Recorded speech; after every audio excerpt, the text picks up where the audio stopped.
And welcome back to my another video. तो जैसे कि आपको पता है कि सिम्फर में जियोलॉजी की रिक्रूटमेंट आई है और 8 नवंबर नागपुर में उनका वॉक-इन इंटरव्यू है। तो आज सिम्फर इंटरव्यू बेस्ड क्वेश्चंस के मैंने आपको कुछ क्वेश्चंस कवर कराए हैं और ये उसका पार्ट 4 है। इसके पहले मैंने इसके 3 पार्ट आपके साथ शेयर किए हैं। अगर आपने उन वीडियोज़ को नहीं देखा है तो डिस्क्रिप्शन में उनका लिंक है, वहाँ जाकर के आप उसे देख सकते हैं। चलिए फिर वीडियो स्टार्ट करते हैं। सबसे पहले हम सिम्फर का फुल फॉर्म देख लेते हैं कि क्या होता है। Central institute of mining and fuel research. अब हम जियोलॉजी का डेफिनेशन देख लेते हैं कि जियोलॉजी का डेफिनेशन क्या होता है। Geology is the science which includes the study of the earth. It deals with all the features of the earth surface and with the origin, composition, structure and inhabitants of the earth. यानी कि geology वह विज्ञान है जिसमें पृथ्वी का अध्ययन शामिल है या पृथ्वी की सतह की सभी विशेषताओं और पृथ्वी के निवासियों की मूल संरचना से संबंधित है। ठीक है। अब दूसरा है पेट्रोलॉजी। पेट्रोलॉजी का डेफिनेशन भी देख लेते हैं। The discussion of the different kinds of rocks is known as petrology. It deals with the study of composition, structure and origin of rocks.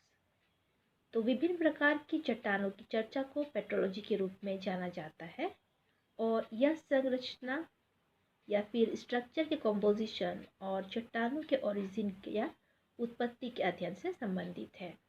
ठीक है। तो पेट्रोलॉजी जो है ये आपके जियोलॉजी का ब्रांचेस है। जियोलॉजी के बहुत सारे ब्रांच होते हैं पर मैंने 1-2 ब्रांचेस का जिक्र किया है जो कि आपको जानना आवश्यक है। उसके बाद है palaeontology. Palaeontology is the science of fossils of ancient life forms and their evolution. तो पैलेंटियोलॉजी विज्ञान जो है वो प्राचीन विज्ञान रूपों और उनके विकास के जीवाश्मों का विज्ञान है। ठीक है। और कई बार आपको सिम्फर के इंटरव्यू में ये पूछा जाता है कि सिम्फर का काम क्या है। तो उसका काम ये है, जैसे कि आपको पता है कि अभी जो कोयला है वो हम लोग क्या हो रहा है, लगातार घटते जा रहा है। ठीक है ना। यानी कि घटते घटते क्या होगा कि फ्यूचर में एक दिन समाप्त हो जाएगा या ख़त्म हो जाएगा। तो इसलिए जो सिम्फर है उसका काम ये है कि हम कम कोयला का उपयोग करके कैसे अधिक एनर्जी जो है प्रोड्यूस कर सकते हैं, कैसे अधिक एनर्जी हम बना सकते हैं। उसके बाद है हम लोग का specific gravity. Specific gravity is a number which represents the ratio of the weight of a mineral to the weight of an equal volume of water. तो स्पेसिफिक ग्रेविटी एक संख्या है जो कि एक समान मात्रा में पानी का भार और खनिज के भार के अनुपात का प्रतिनिधित्व करता है। उसे ये हम स्पेसिफिक ग्रेविटी कहते हैं। उसके बाद हमारा इग्नियस रॉक्स है. इग्नियस रॉक्स के डेफिनेशन के बारे में मैंने पार्ट 1 में आपको बताया है. आप वो वीडियो का लिंक डिस्क्रिप्शन में, वहाँ से जाकर के आप उसे देख सकते हैं।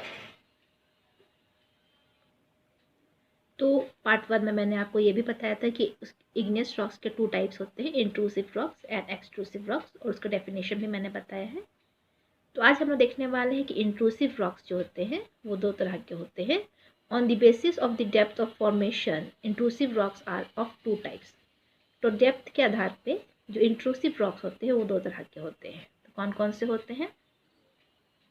पहला है प्लूटोनिक और दूसरा है hypabyssal rock.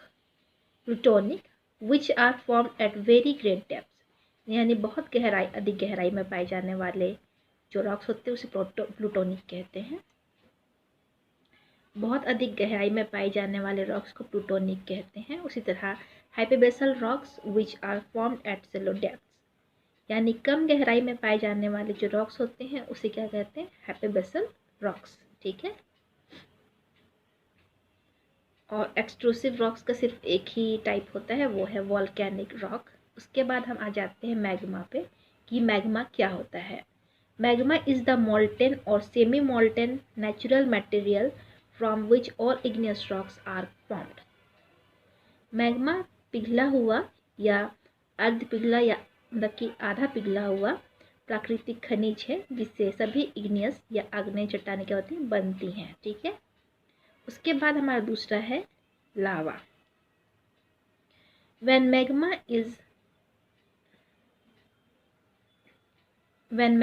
is erupted to the surface, it is known as lava, the consolidation of which gives rise to volcanic rocks. तो जब मैग्मा सतह पर आ जाता है तो इसे लावा के रूप में जाना जाता है, जिससे वॉल्केनिक रॉक्स यानी ज्वालामुखीय चट्टानें क्या होती हैं, बनती हैं। ठीक है, तो मैंने आपसे फर्स्ट पार्ट में फॉल्ट के बारे में बताया है, तो उसी में से आपका है ये ट्रू डिप, कि ट्रू डिप क्या होता है। The true dip is defined as the maximum angle of a dip on a rock bed. True dip को रॉक बेड पर डिप के अधिकतम कोण के रूप में परिभाषित किया जाता है। ठीक है, यानी कि जब डिप का सबसे मैक्सिमम एंगल जो होता है उसे ही हम क्या कहते हैं, ट्रू डिप कहते हैं। फिर है हमारा अपैरेंट डिप। अपैरेंट डिप क्या होता है, A dip measured in any other direction than the true dip is called the apparent dip। यानी ट्रू डिप के अलावा किसी भी दिशा में जो डिप मेज़र किया जाता है उसे क्या कहते हैं, अपैरेंट डिप। और अपैरेंट डिप जो होते हैं वो हमेशा ही ट्रू डिप से कम होते हैं। ठीक है, उसके बाद है हमारा unconformity. Major breaks in sedimentation are called unconformities. Thus, an unconformity may be defined as an old erosion surface which separates younger series of rocks from the older series। तो सेडिमेंटेशन में मेजर ब्रेक्स या बड़ी रुकावटों को क्या कहा जाता है, unconformity कहा जाता है।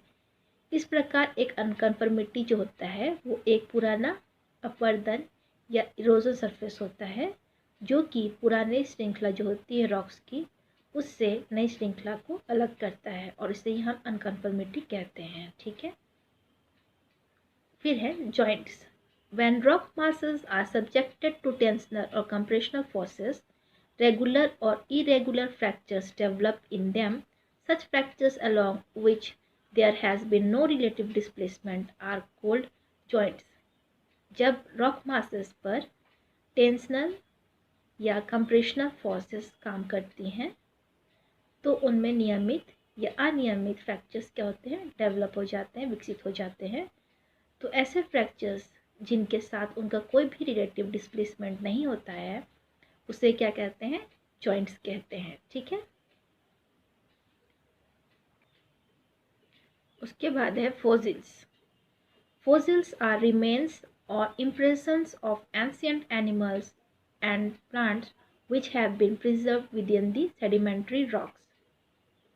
तो जीवाश्म जो है वो प्राचीन जानवरों और पौधों के अवशेष या छाप है जो कि सेडिमेंट्री रॉक्स के भीतर क्या होते हैं, संरक्षित पाए जाते हैं। ठीक है, उसके बाद है हमारा ओर मिनरल। कि ओर मिनरल क्या होता है, मिनरल का हमने डेफिनेशन देखा था, इसमें हम ओर मिनरल का डेफिनेशन देख रहे हैं, यानी एस खनिज।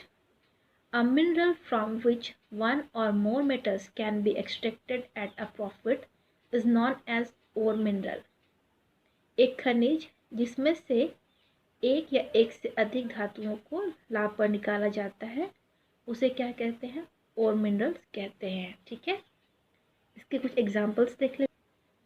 तो ओर मिनरल के एग्जांपल्स हैं हेमाटाइट, बॉक्साइट एटसेट्रा। ठीक है, उसके आगे हमारा gang mineral.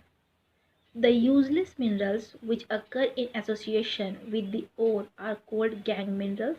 Example quartz, calcite, etc. तो बेकार खनिज जो एस के साथ मिले होते हैं उसे हम क्या कहते हैं, गैंग मिनरल कहते हैं। जैसे कि एग्जाम्पल है क्वार्ट्ज, कैल्साइट एटसेट्रा। उसके बाद है हमारा tenor. The term tenor describes the metal content of an ore. यानी टेनर शब्द जो है एक ओर की मेटल कंटेंट का वर्णन करता है, यानी कि एक ओर में जो भी आपका मेटल कंटेंट पाया जाता है उसे हम क्या कहते हैं, टेनर कहते हैं। ठीक है, और कभी कभी आपको पूछा जाता है कि कोल किस तरह का सब्सटेंसेस है, तो ये आपका होमोजीनियस सब्सटेंसेस होता है। हमारा फ्यूल रेशियो, तो हम देख लेते हैं कि कोल में फ्यूल रेशियो का अर्थ क्या होता है। Coal contain carbon in two forms, as fixed carbon and as volatile matter. The ratio of these two is called fuel ratio। तो जो कोल में जो कार्बन है वो दो फॉर्म में होते हैं, दो रूप में होते हैं, एक फिक्स्ड कार्बन और दूसरा है वोलेटाइल मैटर। तो इसी दोनों के जो रेशियो होते हैं उसे ही हम क्या कहते हैं, fuel ratio. Fuel ratio is equal to fuel ratio is the ratio of fixed carbon by volatile matter. ठीक है, तो फिक्स्ड कार्बन क्या होता है ये मैंने आपको इससे पहले भी बताया हुआ है, तो आप उन वीडियोस को ज़रूर ही देखिएगा, तब आपको ये सब सारी चीज़ें क्या होती क्लियर हो जाएंगी। ठीक है, अब हमारा banded coals. Banded coals, 4 separate kinds of coals constituents have been recognised. तो बैंडेड कोल्स में 4 तरह के कोल्स होते हैं। पहला है विट्रेन, क्लेरेन, ड्यूरेन एंड फ्यूजन। ठीक है, तो पहले हम देखते हैं विट्रेन क्या होता है। Vitrain forms thin bright glassy bands of coal which are up to half centimeter thick, and vitrine is a coking constituent of coal. विट्रेन कोयले के पतले, चमकीले और उत्तम दर्जे के बैंड हैं जो कि जिनका कि क्या होता है वो आधा सेंटीमीटर मोटे होते हैं जो कि, ठीक है, और विट्रेन कोल एक कोकिंग कंस्टिट्यूएंट होता है। ठीक है, फिर हमारा दूसरा है clarain. Clarain forms thin bands in coal. It is characterised by bright colour and silky lustre. Clarain is a coking constituent of coal. Clarain कोयले में पतले बैंड बनाता है जो कि चमकीले रंग और रेशमी चमक जो होती है इसकी विशेषता होती है। ठीक है, और क्लेरेन कोल एक कोकिंग कंस्टिट्यूएंट होता है। ठीक है, उसके बाद है हम लोग का durain. The dull earthy looking bands of coal are called durain. Durain is hard and compact. Its color is lead gray and ड्यूरेन is the non-cooking constituent of coal. तो ड्यूरेन जो है वो कोयले की डल मिट्टी जैसे दिखने वाली पट्टियों को क्या कहा जाता है, ड्यूरेन कहा जाता है। ठीक है, और ये कठोर और कॉम्पैक्ट होती हैं और इसका जो रंग होता है वो लेड ग्रे कलर का होता है। ठीक है, और यह कोल का एक नॉन कोकिंग कंस्टिट्यूएंट है। उसके बाद है fusion. Fusion is also called mineral charcoal and it is a soft powdery pitch black substance which soils the fingers. Fusion is high in ash and is a non-coking constituent.